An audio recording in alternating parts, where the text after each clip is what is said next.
Kalau saat ini Anda punya banyak utang pinjol dan sudah tidak sanggup membayar utang pinjol, dan kalau saat ini handphone Anda selalu ramai setiap hari menerima pesan WA dari DC pinjol yang selalu menghina Anda, merendahkan Anda, meneror Anda, dan mengintimidasi Anda, maka Anda nggak usah takut.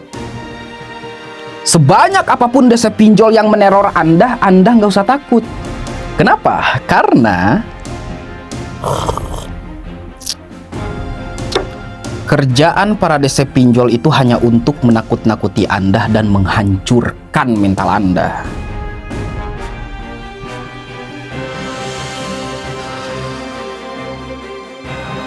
Sorry bro, smoking, I love it.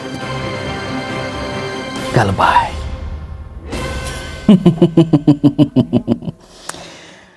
Kalau Anda memang sudah tidak sanggup membayar utang pinjol, ya udah mending gak usah bayar sekalian.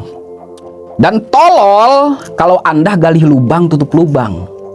Kenapa tolol? Karena kalau Anda gali lubang tutup lubang, yang ada hutang Anda itu akan semakin bertambah. Dan sampai mati hutang Anda nggak akan beres-beres. Oke? Nah, apa yang harus kita lakukan ketika kita sudah tidak sanggup membayar utang pinjol? Yang pertama, lu ganti nomor HP lu.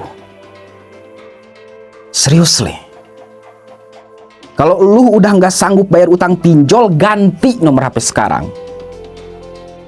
Supaya Anda tidak menerima telepon dari mereka, SMS dari mereka, dan WA dari mereka. Karena kalau Anda tidak mengganti nomor HP Anda, yang ada otak dan pikiran Anda itu pusing setiap hari. Stres setiap hari. Depresi setiap hari. Menerima pesan WA dari DC pinjol, Anda membaca, Anda ketakutan, dan pada akhirnya Anda bundir. Kan tolol masalahnya. Tapi buat kalian yang sudah mempunyai mental yang kuat, ya udah, nggak usah ganti nomor HP. Hadapi semua DC pinjol. Itu juga kalau mental Anda sudah kuat. Kalau mental Anda masih lemah, saya sarankan Anda ganti nomor HP. Ya, aman. 100% aman. Lah bang, kalau kita kabur dari pinjol, nanti di penjara nggak? Enggak. Di dalam pasal 19 ayat 2 Undang-Undang Nomor 39 tahun 1999 tentang hak asasi manusia menyatakan bahwa tidak seorang pun boleh dipidana penjara gara-gara dia sudah tidak sanggup membayar utang.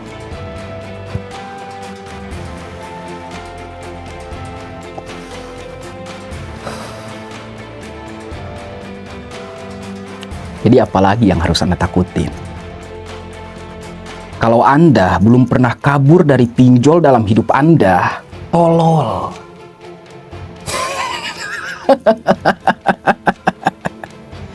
Kenapa tolol? Karena pinjol itu bukan hanya pinjaman online, tapi pinjol itu adalah bisnis yang dikendalikan oleh orang-orang kaya. Dan orang-orang kaya ini ingin mendapatkan keuntungan dari Anda. Orang-orang kaya ini berinvestasi melalui aplikasi pinjol supaya mereka mendapatkan keuntungan dari Anda melalui bunga. Makanya galbay buat mereka miskin. Berapa banyak coba rakyat Indonesia yang menjadi korban pinjol? Banyak sekali. Yang bundir, yang cerai, yang asalnya hidup mereka kaya jatuh miskin gara-gara pinjol. Orang pintar jadi bodoh gara-gara pinjol. Orang bodoh jadi tolol gara-gara pinjol. Udah bodoh, pinjol, tolol. Ya, masalahnya tetap tolol. Udah tolol, gali lubang, tutup lubang. Hancur hidup lu.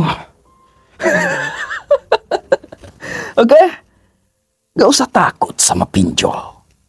Ngapain harus takut sama pinjol? Takut itu harus sama Allah. Allah memanggil Anda untuk sholat 5 kali dalam satu hari. Subuh, lohor, asar, maghrib, isya, lu kemana?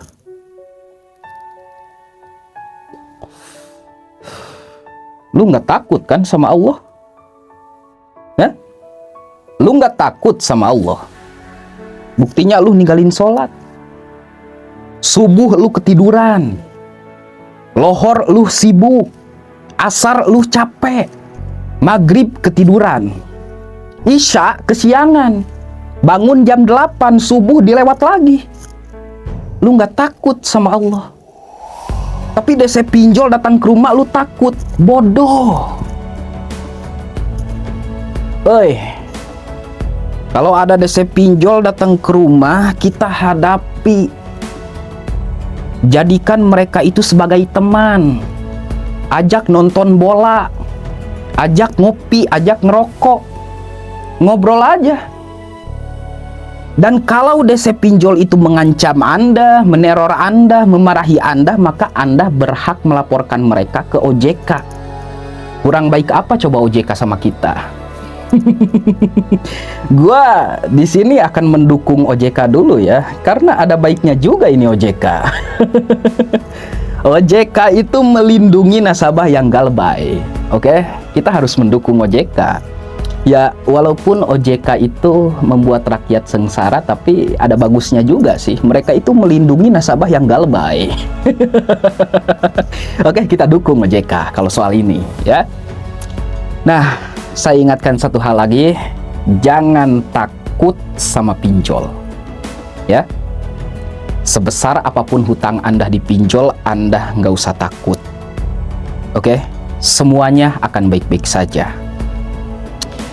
Jalani hidup seperti biasa, kembali hidup normal.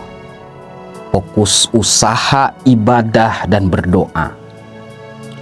Saya yakin suatu saat nanti Anda bisa melunasi hutang-hutang Anda. Kalau Anda mau bayar. Lu mau bayar pinjol, silahkan, itu hak lu.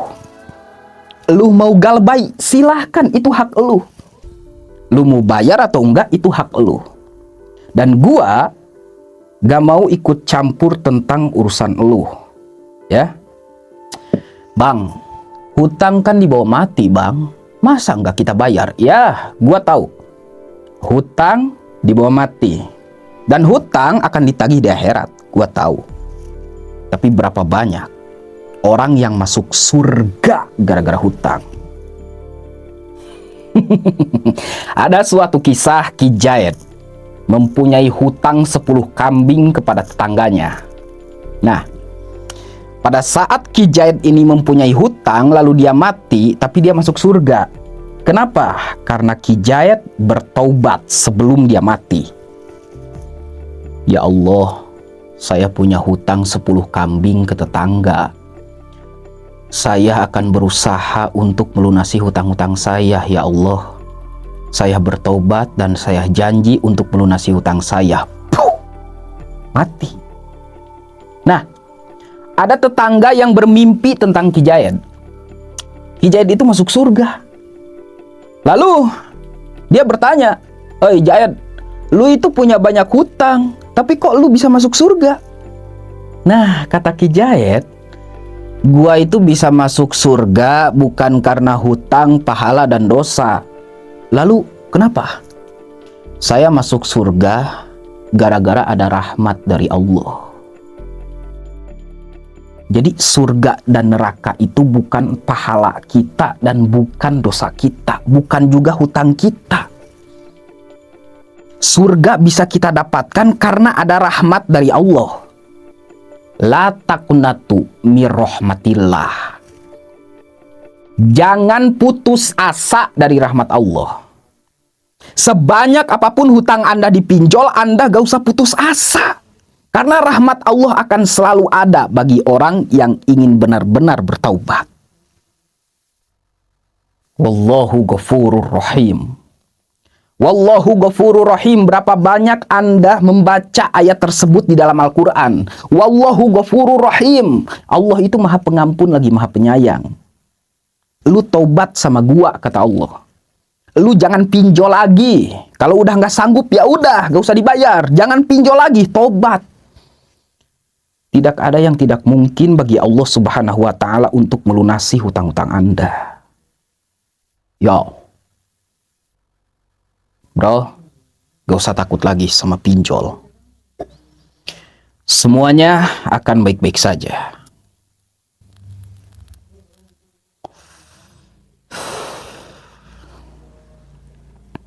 Sudah saatnya kita fokus usaha, ibadah, dan berdoa.